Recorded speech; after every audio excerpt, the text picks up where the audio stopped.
The text message was only 3 words, but it shattered the quiet morning like breaking glass. I miss you. Aaron Vess stared at the screen, terrified. His thumb had slipped.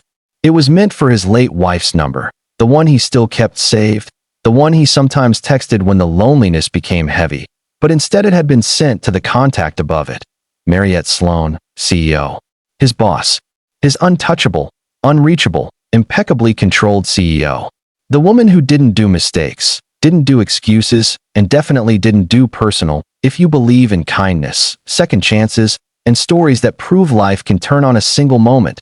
Please like, comment, share, and subscribe to Bright Hearts right now. Your support truly matters. Aaron sat there, frozen, hands shaking above his phone as the city sunlight poured through the office blinds.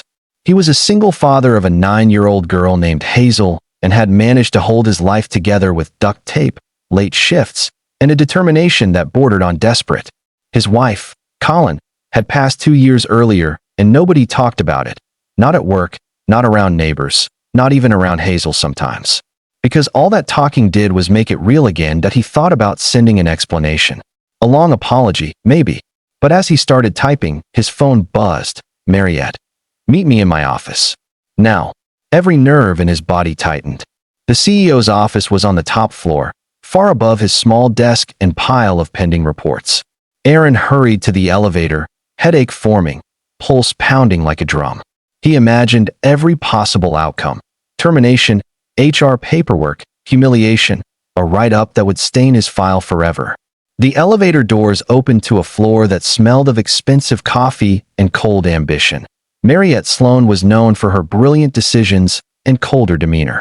She was tall, always composed, with a reputation for fixing problems before anyone realized they existed. Nobody knew where she lived, who she loved, whether she dreamed at night or just ran numbers until morning. Aaron walked toward her office, his mind completely blank except for fear. Her office door was open. The skyline burned in blue daylight behind her. She sat at her desk, one hand resting near a stack of contracts. Her eyes lifted when he walked in, unreadable, steady, sharp. She said only 2 words, sit down. Aaron did.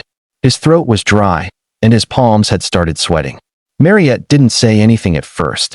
She just looked at him, long enough to make his heartbeat echo in his ears.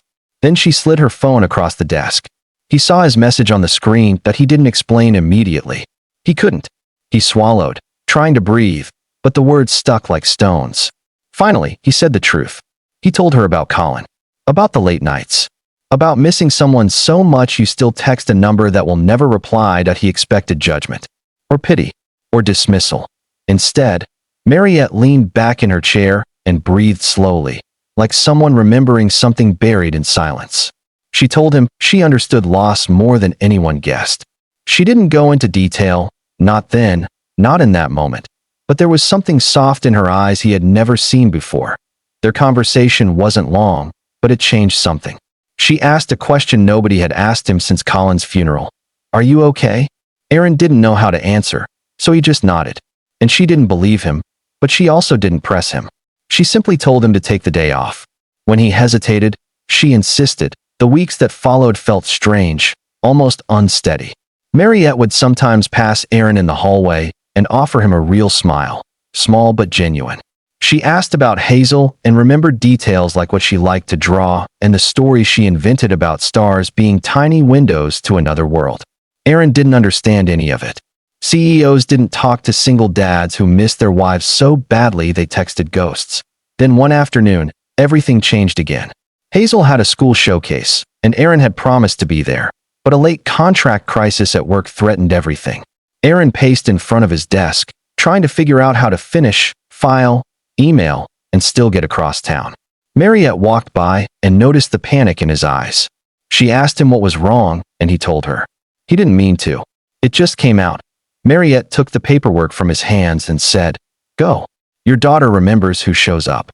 It hit him like a wave.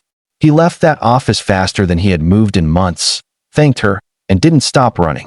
When he came back the next morning, the paperwork was completed. He stared at it, confused, until his supervisor mentioned that the CEO herself had signed and rewritten sections to make sure nothing was delayed. Aaron started to realize something. Mariette wasn't helping him out of kindness born of charity. She was helping because she understood what loss taught a person, that everything precious becomes urgent. As months unfolded, Aaron and Mariette drifted into a quiet orbit around each other. Not romantic, not obvious, just two broken centers of gravity drawing closer. She showed him glimpses of her world beyond the boardroom. The grandmother she lost, the brother who left the country and never returned, the city nights where the skyline felt like an empty room with windows. One Friday, long past sunset, the office was almost empty. Aaron stayed late to finish a budget revision, and Mariette returned from a dinner meeting, still in her elegant coat. The office lights had the gentle warmth of a fading afternoon rather than the harsh buzz of fluorescent tubes. She paused by his desk. Then, without warning, she whispered words he never expected to hear from her. "You are not alone."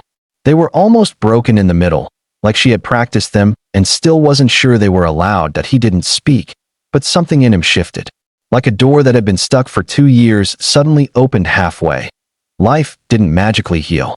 Bills still arrived. Hazel still asked questions about her mother that made Aaron's voice stumble. Work still demanded deadlines and spreadsheets. But he wasn't drowning in silence anymore. Someone else knew. Someone else cared. And slowly, that changed everything. The day true transformation arrived was ordinary at first.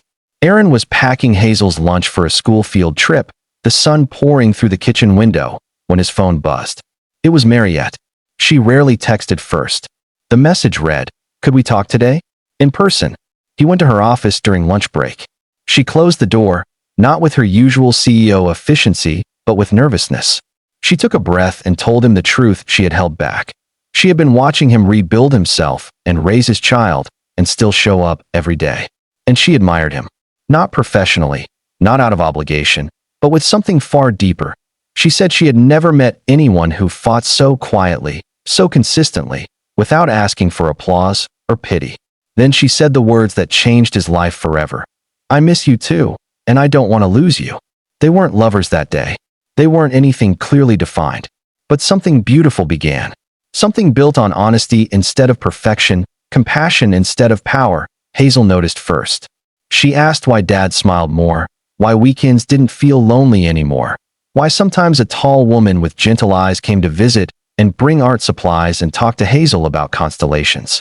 Aaron told her the truth, that sometimes life gives you people you never expected, who help hold the pieces together. If this story has touched your heart even a little, please like this video, share it with someone who needs hope, and subscribe to Bright Hearts so we can keep telling stories that remind us what really matters. The journey ahead wasn't simple. People whispered. Some questioned boundaries. But Aaron stood firm. He refused to let fear dictate his future. He had learned something through grief and unexpected grace. Love doesn't always appear wrapped in the shape we expect, and sometimes second chances slip through mistakes like stray messages that arrive in the right hands. That a single father found meaning again. A CEO found humanity again. And a child found someone new to lean on when the nights got too quiet. Before the story ends, please comment one thing you believe every person deserves when they're struggling.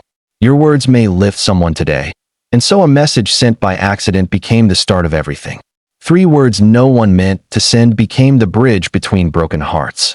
Life didn't give back what was lost, but it gave something forward, a future, fragile and real, built on kindness and connection. And oh, grand finale. No perfect ending, just a promise whispered between 2 people who had every reason to give up, but instead chose to reach out. "I miss you." And this time, someone finally whispered back,